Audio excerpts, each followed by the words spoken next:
Hi అండి, అందరు బాగున్నారా? నేనైతే చాలా బాగున్నాను. మీరు కూడా బాగుంటారనుకుంటున్నాను. ఇవాల్టి వీడియో ఏమంటే నేను ఎగ్ బిర్యానీ ప్రిపేర్ చేశాను.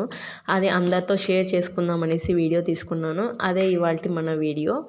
ఫస్ట్ అయితే నేను ఎగ్ బిర్యానీ ఎలా ప్రిపేర్ చేసుకున్నానో ప్రాసెస్ చూపిస్తాను, చూడండి. తర్వాత మీరు కూడా ట్రై చేయండి. ట్రై చేసిన తర్వాత మీకు ఎలా వచ్చిందో కామెంట్ చేయండి.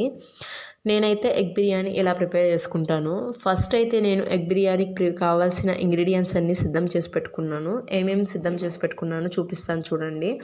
ఫస్ట్ ఎగ్ బిర్యానీ ప్రిపరేషన్ కోసం ఒక బౌల్ తీసి పక్కన పెట్టుకున్నాను. అలాగే ఆనియన్స్, పచ్చిమిర్చి, టమోటా ఈ 3 కట్ చేసి పెట్టుకున్నాను. పుదీనా, కొత్తిమీర ఆకులు ఒలుచుకొని ఒక ప్లేట్లో పెట్టుకున్నాను. అల్లం వెల్లుల్లి పేస్ట్ చేసుకొని దాంట్లోనే పెట్టుకున్నాను. Next whole garam masala ingredients తీసుకొని ఒక కప్లోకి వేసుకున్నాను. హోల్ గరం మసాలా ఇంగ్రీడియంట్స్ అంటే ఏవో అనుకునేసారు ఫ్రెండ్స్. జీలకర్ర, మిరియాలు, లవంగాలు, చెక్క, యాలకులు ఇవన్నీ ఒక చిన్న కప్లోకి యాడ్ చేసుకొని పెట్టుకున్నాను. దాంతోపాటుగా ముందుగా 6 గుడ్లు ఉడికించుకొని పొట్టు తీసి ఒక ప్లేట్లో ఉంచుకొని పెట్టుకున్నాను. నెక్స్ట్ నాకు కావాల్సిన క్వాంటిటీలో రైస్ తీసుకొని ఆ రైస్ని బాగా 2 టైమ్స్ వాష్ చేసుకొని కొంచెం వాటర్ వేసి పక్కన పెట్టుకున్నాను. నెక్స్ట్ గరం మసాలా, బిర్యానీ మసాలా, కర్డ్ ఇవి నేను బిర్యానీ ప్రిపరేషన్ కోసం తీసుకున్న ఇంగ్రీడియంట్స్. నెక్స్ట్ బిర్యానీ ప్రాసెస్లోకి వెళ్ళేదానికన్నా ముందుగా నా ఛానల్ని చూసేవాళ్ళు నా వీడియోస్ కంప్లీట్గా చూసి నచ్చితే లైక్ చేసి సబ్స్క్రైబ్ చేసుకోండి ఫ్రెండ్స్. నా ఛానల్ని సపోర్ట్ చేయండి. నెక్స్ట్ బిర్యానీ ప్రాసెస్లోకి వెళ్ళిపోదాం. ఫస్ట్ అయితే బౌల్ పెట్టుకొని స్టవ్ ఆన్ చేసుకొని ఒక 2-3 టేబుల్ స్పూన్స్ ఆయిల్ అయితే యాడ్ చేసుకోవాలి. ఆయిల్ కొంచెం వేడెక్కిన తర్వాత మనం సన్నగా కట్ చేసి పెట్టుకున్న ఆనియన్స్ అనేది యాడ్ చేసుకొని ఒక 3 to 5 మినిట్స్ అనేది ఆనియన్స్ బాగా వేగనివ్వాలి. అలా వేగనీయడం వల్ల అవి కొంచెం కలర్ అనేది చేంజ్ అవుతాయి. కలర్ చేంజ్ అయిన తర్వాత పచ్చిమిర్చి వేసుకొని ఒక 3 మినిట్స్ వేగిన తర్వాత టమోటా అనేది మనం యాడ్ చేసుకోవాలి. టమోటా యాడ్ చేసి కలిపి కొంచెం టమోటా ముక్కలు మెత్తబడుతున్నాయి అన్నప్పుడు హోల్ గరం మసాలా ఇంగ్రీడియంట్స్ అనేది యాడ్ చేసుకొని అవి కూడా ఆయిల్లో బాగా ఫ్రై అవ్వనివ్వాలి. అవి కూడా ఫ్రై అయిన తర్వాత మనం ముందుగా ప్రిపేర్ చేసి పెట్టుకున్న అల్లం వెల్లుల్లి పేస్ట్ అనేది వేసుకొని ఈవెన్గా కలుపుకొని పచ్చివాసన పోయే వరకు వేయించుకోవాలి. అలా వేగించిన తర్వాత మనం ముందుగా ఒలిచిపెట్టుకున్న కొంచెం పుదీనా, కొంచెం కొత్తిమీర వేసుకొని బాగా కలుపుకొని అవి మగ్గనివ్వాలి. నెక్స్ట్ మనం ముందుగా ఉడికించి పెట్టుకున్న గుడ్లు అనేది వేసుకొని బాగా కలుపుకొని వాటి పైన ఉన్న లేయర్ కొంచెం క్రిస్పీగా అయ్యే వరకు వేగనివ్వాలి. అలా వేగిన గుడ్లలోకి ఒక table spoon salt, 1/2 table spoon పసుపు వేసుకొని అవి కూడా గుడ్లకు బాగా పట్టేలాగా కలుపుకోవాలి.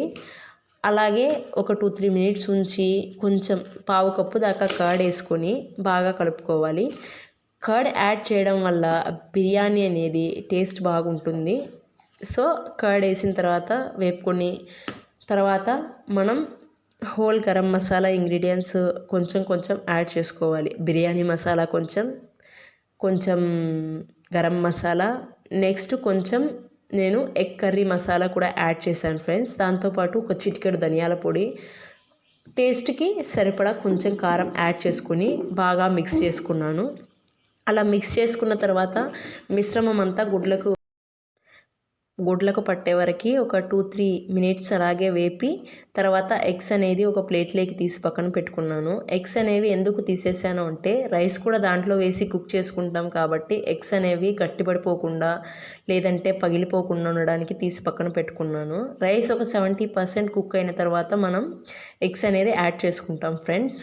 నేనైతే ఇప్పుడు మిశ్రమంలోకి రైస్లో వాటర్ తీసేసి రైస్ మాత్రమే యాడ్ చేసుకొని రైస్ని బాగా మిశ్రమంతో కలిపి నెక్స్ట్ తగినన్ని వాటర్ పోసుకొని ప్లేట్ అయితే పెట్టేశాను. అలా ప్లేట్ పెట్టేసి ఒక 10 మినిట్స్ అలాగే ఉంచి ఒకసారి తీసి కలుపుకున్నాను. ఆ 10 మినిట్స్కే రైస్ అయితే ఒక 70% కుక్ అయినట్లు నాకు అనిపించింది ఫ్రెండ్స్. అప్పుడు నేను ఎగ్స్ అయితే 1 by 1 యాడ్ చేసుకున్నాను. ఎగ్స్ 1 by 1 యాడ్ చేసుకొని తర్వాత మూత పెట్టి కొంతసేపు అలాగే ఉంచేసాను.